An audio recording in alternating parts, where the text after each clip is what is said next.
Hello everyone, welcome to the Kuma community call. Please add your name to the attendee list. And yeah, today we will look at the demo from Charlie. I think it's Kuma with Kafka and ZooKeeper and something like that, right? Right.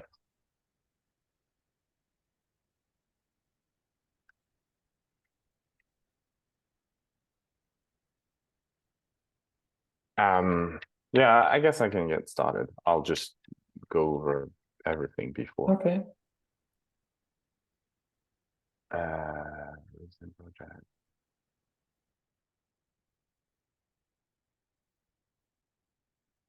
Okay, cool. I will start by talking about this repo, which is Kong/demo scene. It's kind of useful. There's a bunch of different demos on a bunch of different things, which can be useful as examples as well. Like for example, here, there's a demo I wrote to use a no-tail collector along with mesh. There's another one on like using Kuma with gamma, and things like that. And the one we're going to look at today is this mesh Kafka. It's actually runs two different Kafka clusters. One that uses K-Raft. So K-Raft is the consensus algorithm inside Kafka to actually not have a dependency on ZooKeeper. So it's the latest and greatest. I think Kafka has now made that the default, but I'm not entirely sure about that. And then there is what people used to do for a very long time is run Kafka with ZooKeeper, right? So running Kafka inside Kuma requires you to do a little bit of Kuma configuration, right? To do this, you mostly need to use a feature that's called virtual outbound. You can get the demo, get the docs for this in there. Virtual outbound. Virtual outbound is a policy that enables you to select a subset of services and create hostname ports entries depending on the entries of the data plane, right? So for example, in our case here, we're going to take all the data planes inside the namespace Kafka, right? Whose app type is Kafka, right? And who have a stateful Kubernetes pod name, right? And for each of these, we're going to create different hostname port sets, which have entry pod app kafka.mesh, right? Where app is app, like is the app label, right? Kuma.io service is SVC, right? And pod is the pod name from there, right? So we get something like cluster1-0, where the cluster name -0 is the pod name, right? And as we're using a stateful set, these have predictable names, right? And cluster name.kafka mesh, right? Then we have this, which is the Kafka bootstrap, right? So it's the equivalent of having a load balancer in front of all your brokers to reach any broker at startup, right? And then the Kafka protocol does this good job. It does this job of like getting the metadata request where it knows where each topic partition lives on each of the broker, right? So this is just so that your clients don't need to have the full list, right? You just have the cluster name and then you reach out, and that's how you configure your clients. So that's how you configure Kafka. If we look at how we actually run Kafka, there is not very much. Like there's the server properties that is a useful thing. Then we have our service that exposes the different ports, right? And we have our stateful set, right? As you can see here, you do play with the advertised listener so that you advertise the virtual outbound host port, right, that we've created. So it's pod name cluster ID .kafka mesh, right? And then because we're using kraft here, you also need to say who are the voters, right? And that's about it. And so that's how you start Kafka, right? And that's the kraft option. So now hopefully my cluster is started. Still not. JK is slow today. So that's the kraft Kafka option. For the ZooKeeper Kafka option, it's quite similar, right? We have our advertised listener here that has the virtual outbound that we talked about. And then we have our ZooKeeper connect string that has every single ZooKeeper instance in the ensemble, right? And if we look at ZooKeeper, this is probably the trickiest because we need to specify in the configuration the address, so the virtual outbound address for each of the other instances in the ensemble, right? So this is what this init container script does. It creates a ZooKeeper config for each of these. And you also have to be careful to like listen on 0000 for yourself, right? And not on the virtual outbound because the traffic is not going to come from the virtual outbound IP. Cool. And then we have what we call workloads, which are just the verifiable producer and verifiable consumer. You can see that configuring a client for Kafka is super easy with this virtual outbound because we use the second virtual outbound that gave us like the equivalent of a load balance in front of all the instances. So we can just do cluster 1, right? And for the second one, which we called cluster 2, which is the VK based one, it's that easy as well. You just set it up. Okay, do I have something? Okay, I actually did that, but I don't know why I put like a dash values in my startup script. Okay, so we should be very soon starting it. Like coming again on the virtual outbound, you can see there's a virtual outbound that gives you a hostname port per broker, right? Which matches to the advertised address of the broker in the config. And then we have a virtual outbound that matches everything just to have a single, like an easy hostname to connect to. And then for ZooKeeper, there's only the equivalent of the per broker one. It's like each ZooKeeper instances have its own hostname port, right? Increase that a little bit. Okay, so all this is running. So I'm going to do kubectl -apply -k. Where am I? Case. Right.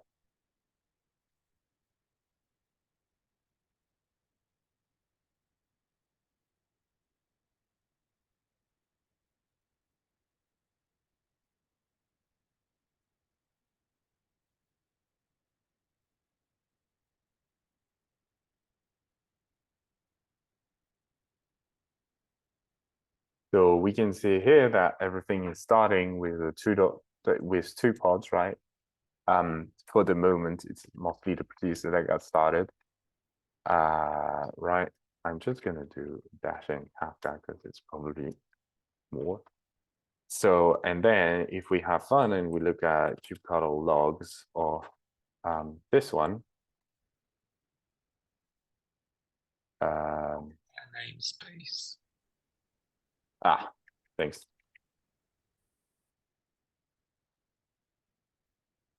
Right. And I'm going to do dash F to follow a little bit. We can see that it's consuming records that got produced on the other side, right? So we just got a Kafka broker running. For the one using ZooKeeper, it's probably going to be trickier because well, first I see there's only 2 ZooKeeper instances that started. And I started everything at once. So it's quite likely that ZooKeeper, etc., is not super happy about that.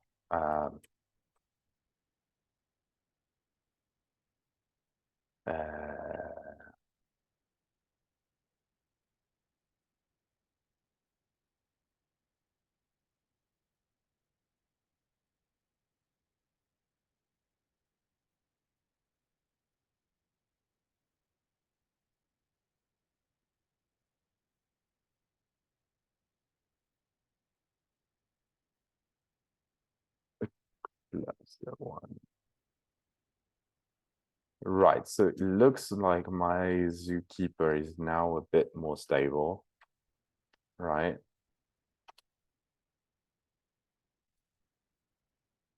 Right, and so I guess if I do now and I start looking at this consumer, for example, right? I forgot to write logs.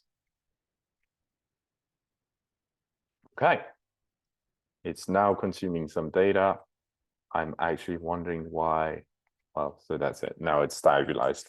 The reason why it restarted like that is, you know, I started my broker at the same time as I started ZooKeeper. So ZooKeeper needed to first like run the election, get stable, etc., and then the brokers could like actually do coordination with ZooKeeper, right? Without starting at it. I guess this is also showing that you should probably stop using Kafka with ZooKeeper if KRAS is stable, because this just makes the whole thing a lot simpler. So yeah, that's about it. So that's really all it takes to run Kafka on top of Kuma. What will come in a follow-up demo is how you can do that, but stretch your Kafka cluster and use ZooKeeper samples across multiple Kuma zones, which is even cooler because then you can achieve like super high reliability thanks to that. So that's about it. This demo is not merged yet. It's in the pull request here, but it will be merged soonish. And yeah, don't hesitate to just like look at some of these demos and figure out how to do it. Cool. Any questions?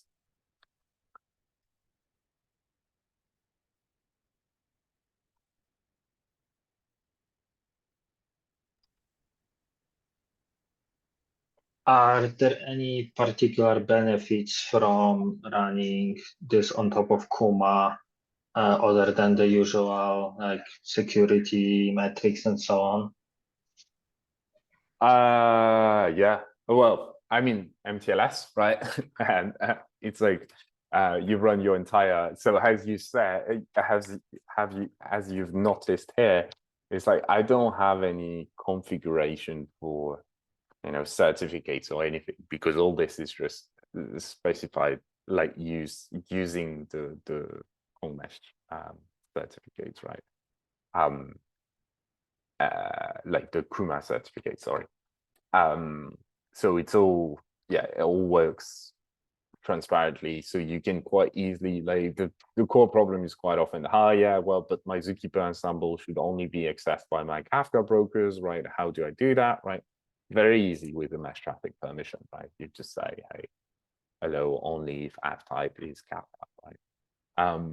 And so that's one of the great reasons for using that. Is just I've personally run in the past a lot of secure Kafka and ZooKeeper ensembles, and it's just very painful in configuration.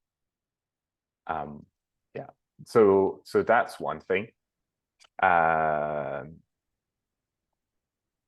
Yeah, I guess then like scraping metrics is fairly easy as well, thanks to that, right? And I guess that's the main usual things. Like then both ZooKeeper and Kafka have very thick and advanced clients, right? So I don't think in these specific use cases, there would be a lot of value in using the reliability features of Kuma, right? Like the connection policies and stuff like that. Well, except maybe the secret breakers, right? You could avoid your brokers getting like too many connections at once, right? Like could potentially be helpful. But then even on the rate limit, etc., it's like Kafka has per topic rate limits, which are probably better adapted to what you want to do rate limit wise than what you do on the L4. Right, but for circuit breaker, you have separate cluster for every broker, don't you? Well, Or is that not the case? You do, but you have an inbound. Like, doesn't circuit breaker is set up on the inbound? It can be. I Right? think it can be as well. I have a question about about this setup though. If I have a standalone deployment, not a multi-zone, do I need virtual outbounds? Or can I just use Kubernetes names? Because as far as I know, we support stateful sets by default, right? So technically, we could just rely on Kubernetes names if we are not talking about the multi-zone deployment. Do you think? Yeah, I think so. Yeah. Yeah, I think we automatically, we detect if this is stateful set, and then we provide an outbound for every instance of a stateful set.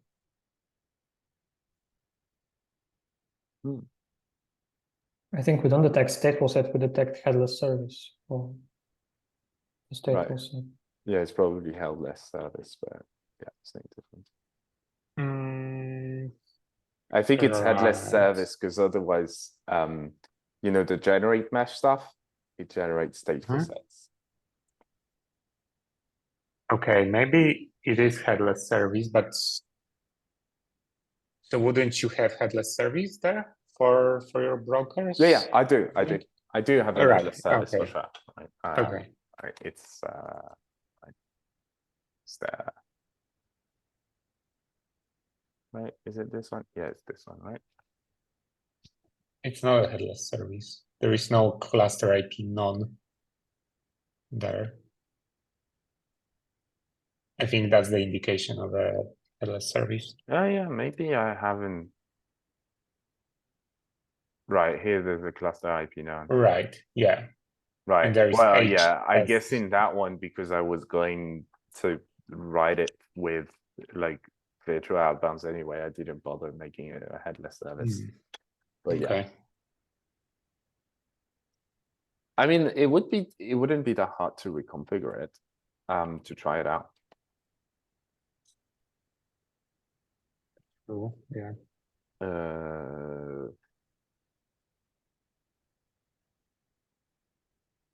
Shall we try? Yeah, do the K-raft because it's less. Yeah, so it's cluster IP, right? Am I gonna be able? I think I need to delete the service first, right? Yeah, I think you will have to delete the service. What's the name? It's the -n. Right, and then here I need this cluster ID. Well, it's just pod name, right? I can just use pod name everywhere. Right? And there's no mesh. Oh, right. No, actually, but this is not pod name.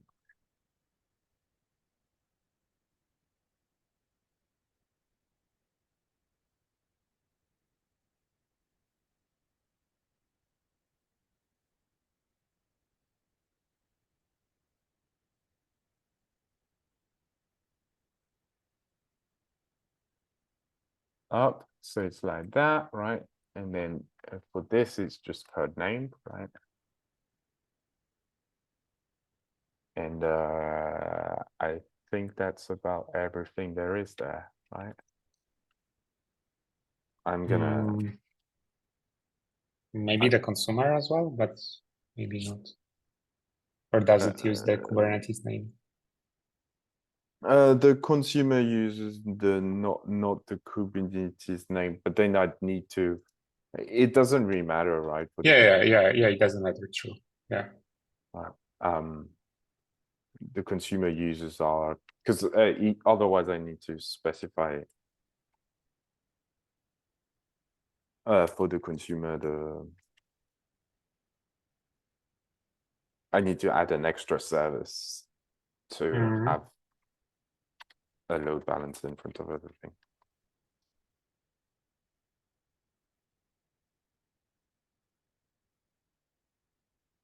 That made it quicker.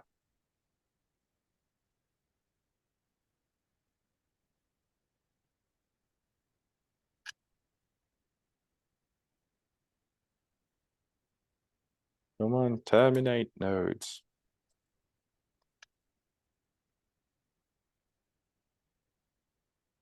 Yeah.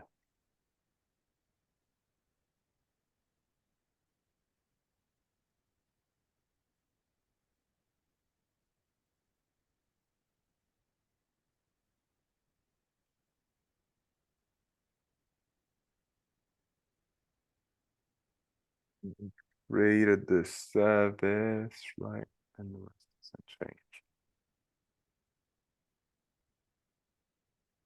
Two.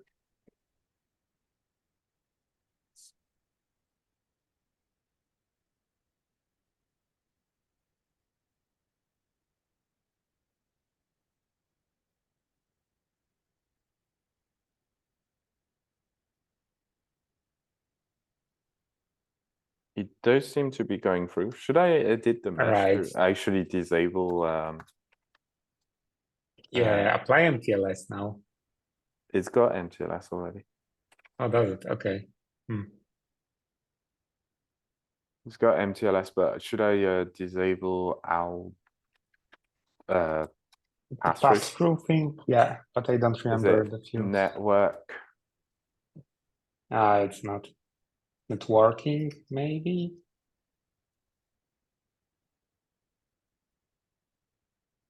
Yeah, it's in networking outbound. Networking outbound. Networking outbound. Pass through. False.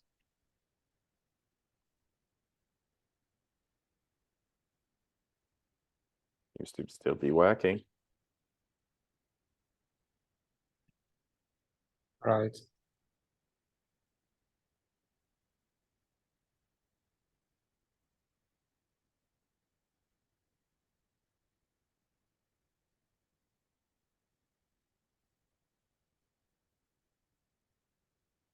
I can pick a date plane and I guess it's cluster 0, right? And if I look at clusters, so there is my, hang on, which one is that? Yeah, that's cluster 1. So how do you know the outbound for each, what would be the name of this outbound? Okay, so it's The cluster service. 2 or what? This is cluster 1, so it's the one that uses kwrapped and now uses pass-through. Oh, is it these ones? Yes. Looks like it. Yeah.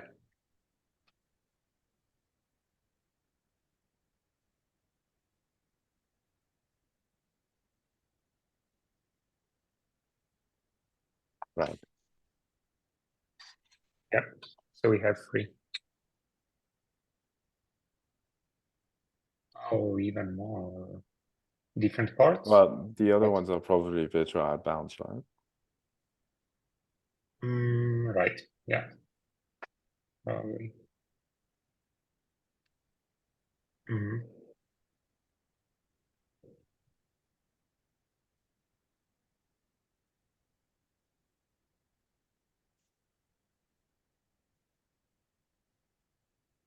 hang on, that's 10, 60, 19, right?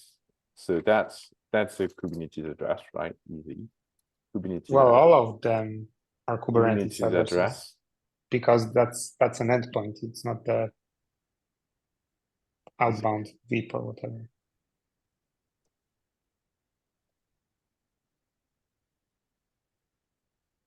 Oh, yeah, right. Yeah, you're right. You could look at the config dump, I think, in the outbound listener.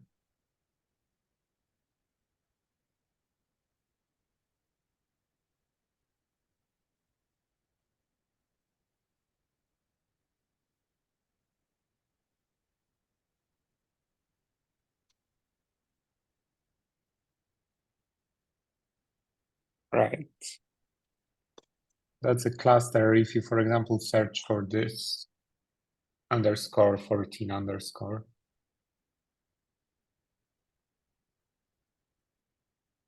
Underscore, not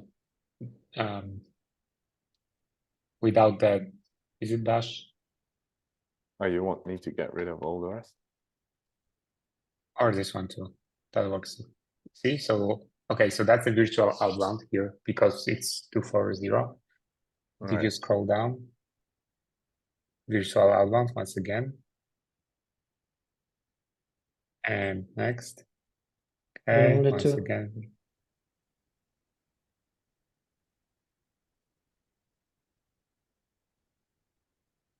This is not a Right. virtual outbound. Yeah, this is a Kubernetes endpoint. I guess I could have just deleted the virtual outbound. That would Sure. Okay. Yeah, so actually that works out of the box. Yeah. If you use these If you use services. it in a single zone. Yeah.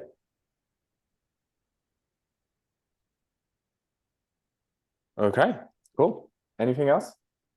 Any other questions?